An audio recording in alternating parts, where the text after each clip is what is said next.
बहुत सारे लोग ये सोचते हैं कि डॉक्टर 5 मिनट देते हैं और उसके लिए 500,000 रुपये का चार्ज करते हैं। वो 5 मिनट हमें इस किसी पेशेंट को देखते हैं और उसके लिए करीब 1000 से 2000 तक भी चार्ज करते हैं। तो क्या कमाल का प्रोफेशन है, क्या कमाल की लाइफ है ना। ये तो बहुत ही बेहतर प्रोफेशन है।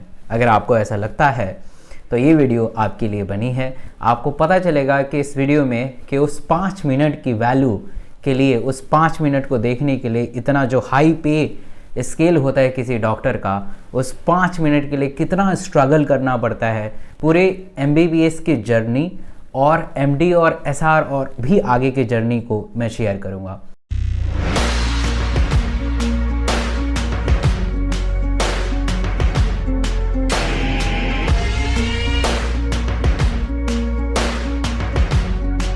So hello everyone, this is Dr. SK Singh. I have done my MBBS from Maulana Azad medical college. और आज इस वीडियो में बात करेंगे कि MBBS की जर्नी क्या होती है। पूरे फर्स्ट ईयर से फाइनल ईयर और इंटर्नशिप की बात करेंगे और आपको रियलाइज़ होगा कि कितनी जो दुख भरी जर्नी है, कह सकते हैं कितनी स्ट्रगल वाली जर्नी है।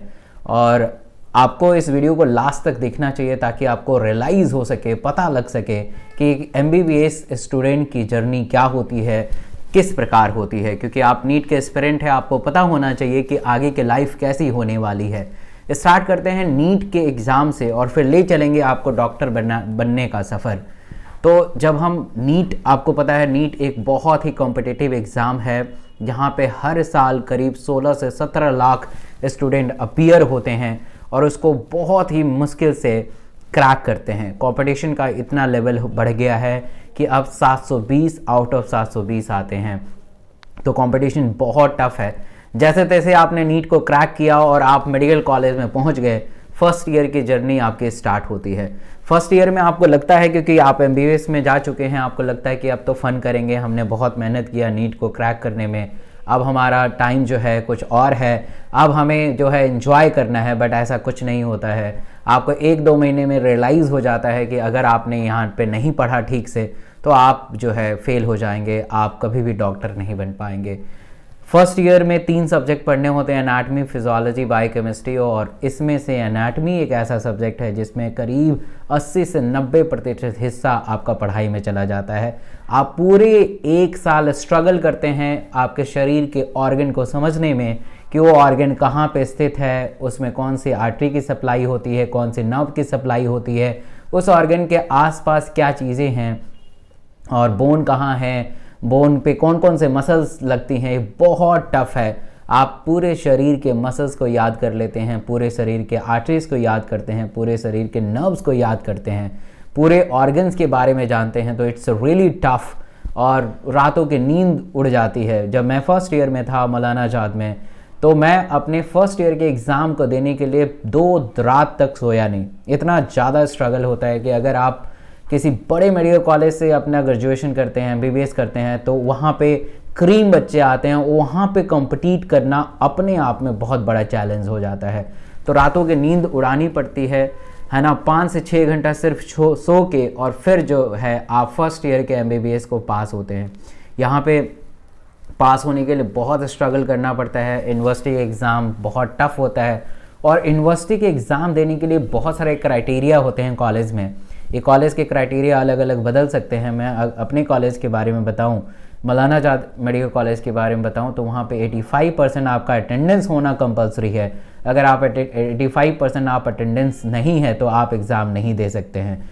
दूसरा, उस एग्ज़ाम में अपीयर होने के लिए बहुत सारे इंटरनल एग्ज़ाम होते हैं ना। फर्स्ट इंटरनल एग्ज़ाम होते हैं, उस इंटरनल एग्ज़ाम में भी बहुत अच्छा खासा मार्क्स आना चाहिए, तब आप एलिजिबल होंगे यूनिवर्सिटी के एग्ज़ाम देने के लिए। सेंटर, वाइबा, बहुत सारी चीज़ों से गुजरना पड़ता है, तब जाके आप फर्स्ट ईयर के एग्ज़ाम देंगे और बड़े मुश्किल से पास होंगे।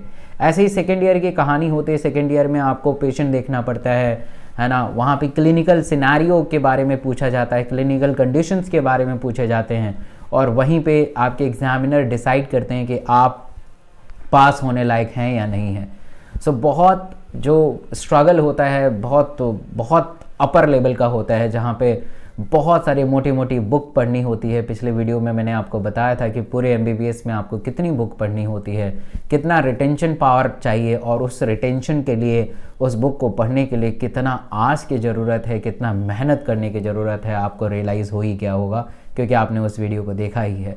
सो बहुत बड़ा स्ट्रगल होता है सेकेंड ईयर में, क्योंकि बड़े बड़े सब्जेक्ट्स होते हैं, आपको हर दवाई का नाम याद रखना है, उसके मैकेनिज्म को याद करना है। फिर जो जैसे तैसे आप पास होते हैं सेकेंड ईयर, वहाँ पे पासिंग क्राइटेरिया 50% है। आप जान के हैरान होंगे कि अरे 50% भी मार्क्स नहीं आते हैं। बिल्कुल नहीं आते हैं, बहुत स्ट्रगल करना पड़ता है। फिर आप थर्ड ईयर में जाते हैं, ऐसे ही फाइनल ईयर का सफ़र और ज़्यादा मुश्किल होता है क्योंकि उसमें बहुत सारे सब्जेक्ट पढ़ना होता है। मेन तो 4 सब्जेक्ट हैं, बट उस 4 सब्जेक्ट में भी बहुत सारे छोटे छोटे सब्जेक्ट घुसे हुए होते हैं। उसको पास करना मतलब आप ऑफिशियली आपके नाम के आगे डॉक्टर लगना है। तो इट्स रियली चैलेंजिंग, और पूरा का पूरा आपका एग्ज़ाम जो है थ्योरी और प्रैक्टिकल आपके हॉस्पिटल में होता है, पेशेंट के ऊपर होता है। पेशेंट को कोई केस दिया जाता है और उस केस को रिप्रेजेंट करना होता है, और उसके बारे में प्रॉपर आपको बताना होता है कि वो मरीज़ किस बीमारी से ग्रसित है, उसको कौन सी बीमारी हुई है, आपने कैसे पता लगाया है, और पूरा हिस्ट्री के बेसिस पे और उसके एग्जामिनेशन के बेसिस पे आपको पता लगाना होता है। और it's really tough, really challenging. उसको करने के लिए रातों रात मेहनत करना पड़ता है, दिन रात एक करना पड़ता है। आप अभी भी किसी भी मेडिकल कॉलेज में जाएंगे जो बहुत बढ़िया मेडिकल कॉलेज है, आपको रियलाइज़ हो जाएगा कि कितनी मेहनत की ज़रूरत होती है। आप अभी भी जाएंगे तो आपको हर समय स्टूडेंट पढ़ते दिखाई देंगे, कुछ ना कुछ डिस्कशन करते दिखाई देंगे। बहुत टफ सिनेरियो से आप फाइनल ईयर पास होते हैं तो ऑफिशियली आपके नाम के आगे डॉक्टर लगता है, और इतना हार्ड वर्क करने के बावजूद आप डॉक्टर बनते हैं और आपके नाम के आगे ऑफिशियली डॉक्टर लगता है। फिर इंटर्नशिप का खेल शुरू होता है। हमारे यहाँ इंटर्नशिप लोक नायक हॉस्पिटल में होता है, जहाँ पे बहुत सारा काम कराया जाता है। 18 घंटा 24 घंटे की ड्यूटी रहती है। ब्लड बैंक में ड्यूटी रहती है, किसी रूरल एरिया में भी ड्यूटी रहती है, अलग अलग ड्यूटी रहती है। और उस ड्यूटी में आपको पेशेंट को देखना होता है, काम करना होता है, सीखना होता है, समझना होता है, तब जाके एक MBBS की डिग्री आपको मिलती है। यहीं पे आपकी जर्नी ख़त्म नहीं होती है, यहीं पे आपका स्ट्रगल ख़त्म नहीं हो जाता है, क्योंकि आप MBBS आपने कर लिया है तो उससे खास कुछ फ़र्क नहीं पड़ेगा। आपको MD और MS करने की ज़रूरत होती है।